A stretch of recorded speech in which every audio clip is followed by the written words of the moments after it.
Hi there! So with most theatres shut this pandemic, one thing we learned is the need for a good home theatre system. So to create that theatre experience, we bought bigger, smarter TVs. But it won't be complete without that bigger, better sound. And let me tell you that the sound is actually equally important. Some might agree it's even more important. Imagine watching your favorite action scene without that right punch. Well, we've got just the thing for you. The Sony S40R soundbar. Now this comes with a 5.1 channel with 600 watt sound output. It includes a subwoofer, a soundbar and a pair of back speakers that connect wirelessly to create a full theatre experience. Now it's a little different from a traditional 5.1 channel home theatre system that we've been seeing for a very long time.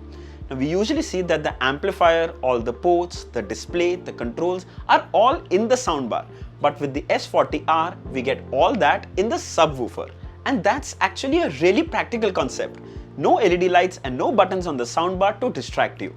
Then the rear speakers connect with a wireless amp, making the wiring process a lot more seamless. It's incredible.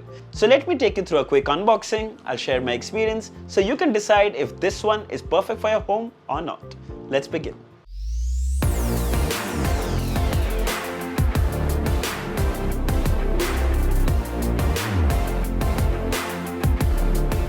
So here is the retail packaging of the S40R. So here you can see some of its specifications: 5.1 channel, 600 watts, Bluetooth, USB. Alright, let's open it up. And there we go.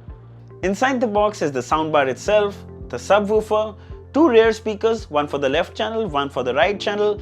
Then you have a wireless amplifier that will power the rear speakers. Then you have a remote. Then you have an HDMI cable. Then you have two power input ports, one to power the subwoofer and one to power the wireless amplifier. Alright, let's have a closer look at the soundbar. The best part is that it's super slim and compact. Check out that back. There are no ports, there are no buttons on it, there are no lights, it's just the wire that connects to the subwoofer. On the front, it has a metal grille. Even though one piece, you can see the three separate channels, left, center and right. The length of this soundbar is 35 inches and it can be easily wall mounted. Alright, so here's the main deal, the subwoofer. So it comes with a built-in amplifier that powers the soundbar. You can see the single speaker on the top with the bass reflex cone at the bottom. Then there's a USB-A port on the top where you can plug in a pen drive and listen to MP3 songs. On the top are all the controls which are touch sensitive and extremely responsive. Sadly, they aren't backlit, so it might be hard to find in the dark. Then just below that is an invisible LCD display. The reason I'm saying that is because once it turns off, it's completely invisible. Now, any sort of light or display on a soundbar or a subwoofer interferes with your viewing experience. It's like a continuous distraction, and Sony made sure this one does it. Very smart. Towards the back, right below is the power input. Then a little above are color ports, which is to connect the soundbar. There you go. Further above, there's aux-in, HDMI and optical audio. Also worth mentioning, the device comes with Bluetooth support, so you can connect your phone, your iPad or anything and play music from it directly. Then here's a wireless amp to connect to your rear speakers. All you need to do is to power this and connect your speaker wires here. That's it. It wirelessly connects to your subwoofer and passes the signal. There is a link button, but I never had to use it. It just worked on its own. Alright, so the setup is fairly simple. You can actually do it on your own, or there will be a technician sent from the company for installation and setup at no extra cost after you made the purchase.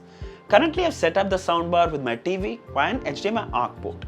The convenience of that is that you can control the soundbar's volume and power with your TV's remote, which means when you change the volume, it will change it on the soundbar, and when you turn on and off your TV, so will the soundbar. It's really convenient. So you won't be even needing the Sony's remote unless you're making any other changes. Talking about the Sony home theater remote. Well, it's a standard Sony infrared remote. We get the presets for music, for cinema, for voice and even auto sound in case you're confused which one to use. You can also change the inputs from here. Volume button, subwoofer, you can increase or decrease it from here. Pause, play, previous track, next track for music that you would play from your pen drive. It's really nice, compact, super functional remote. Finally, time for the demo. But before that, you need to know that the mic I'm using won't be able to provide you that sound what I'm able to experience in reality. We'll still play a demo that will give you a rough idea.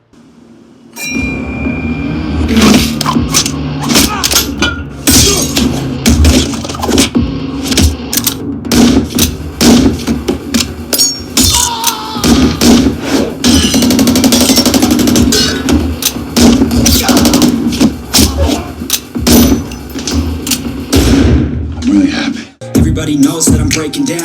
Everybody knows I ain't faking now. Everybody knows my heart's vacant now. Yeah, she hates me now, I made mistakes but now I don't ever wanna be alone. I don't really ever feel at home. On my own, in the zone, that's the only way I know. Feeling low, about to blow back up. Here I never let the doubt creep in. Gotta pop a couple more aspirin. I don't think I'll ever let you in. Easier to break it off best friend. Alright, now there are a couple of things, so give me a moment to explain. Now when it comes to watching movies, Sony knows this very well that the surround rear speakers will only provide sound when needed. It's not like continuous sound.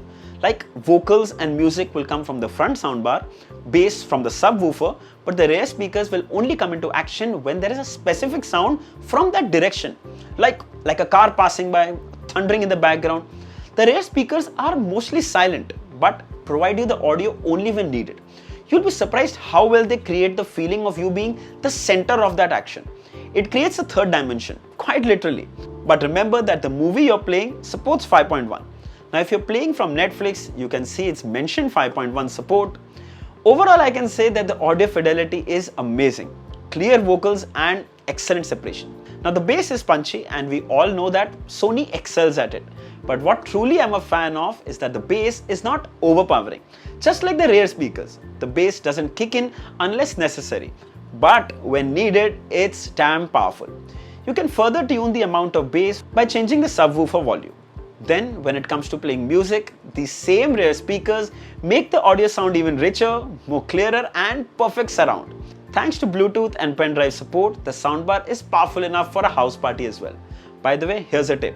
You can actually just use the soundbar and subwoofer for most of your casual viewing, and you can quickly connect the rear speakers with the wireless amp when needed.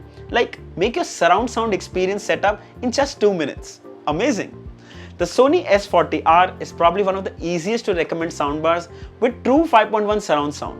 You'll have to experience it, trust me. The only con for me is that it lacks Dolby Atmos support, but it does come with Dolby Audio, which should suffice.